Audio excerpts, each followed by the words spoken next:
मित्रांनो, कुठली पण आपली एक्झाम जवळ येत असेल आणि त्या एक्झामसाठी जर आपल्याला कमी वेळेत जास्तीत जास्त मार्क घ्यायचे असेल तर हा व्हिडिओ तुमच्यासाठी. इथे मी तुम्हाला 3-3-1 ही स्ट्रॅटेजी डिटेल एक्सप्लेन करणार आहे.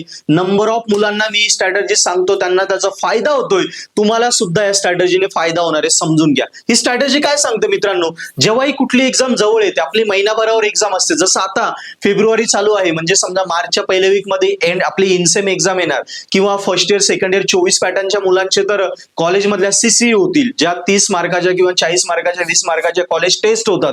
सो मित्रांनो, या सगळ्या आता आहे फक्त 20-25 दिवसावर, महिनाभरावर. यांना स्कोरिंग करायचं ना, 3-3-1 स्ट्रॅटेजी काय आहे, एकदम सोपी. बघा, पहिले 3 दिवस, आठवड्यात 7 दिवस आहे बरोबर.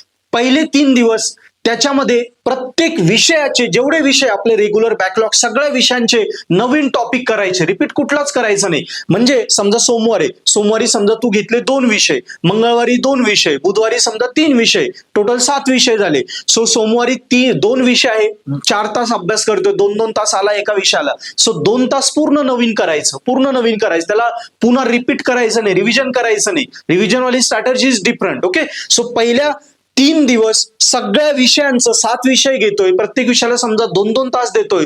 सो 7च्या 7 विषयांचं पूर्ण नवीन टॉपिक पहिल्या 3 दिवस स्टडी करायचे, फुल न्यू टॉपिक. याच्यात रिपीट काहीच करायचं नाही, एकदाच पण डिटेलमध्ये पूर्ण टॉपिक कव्हर करून घ्यायचे, रिपीट करायचा नाही. झाले पहिले 3 दिवस संपले, सोमवार मंगळवार बुधवार झाला. आता गुरुवार शुक्रवार शनिवार काय करायचं, हेच 3 टॉपिक आपल्याला काय करायचे, याची प्रॅक्टिस करायची.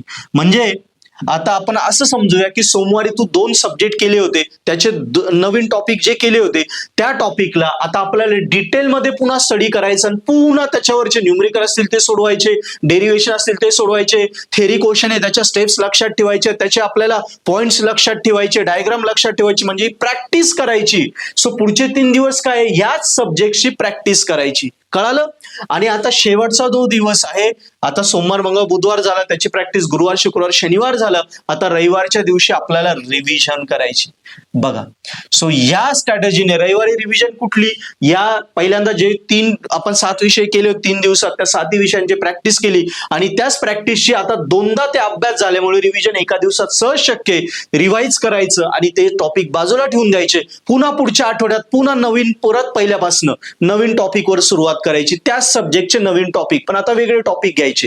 या पद्धतीने 3-3-1 स्ट्रॅटेजी जर तू वापरली, कमीत कमी वेळेत तुझा अभ्यास होईल आणि 100% तुला वेगळा कॉन्फिडन्स येईल, कारण अभ्यास होतोय, त्याची प्रॅक्टिस पण होऊन जाते आणि लगेच रिव्हिजन होऊन जाते. म्हणजे रिव्हिजन होऊन तो ठेवून डोक्यात ठेवून बाजूला ठेवून दिला, आता डोक्याला दुसऱ्या पुढच्या टॉपिक साठी जागा रिकामी करून दिली आणि 3 वेळा झाल्यामुळे एक टॉपिक तो आपण विसरणार सुद्धा नाही आणि शुअर शॉट तुझी स्कोरिंग होऊन जाईल. मित्रांनो, स्ट्रॅटेजी खूप भारी आहे, फॉलो कर, आपल्या फ्रेंड्सला सुद्धा सजेस्ट कर.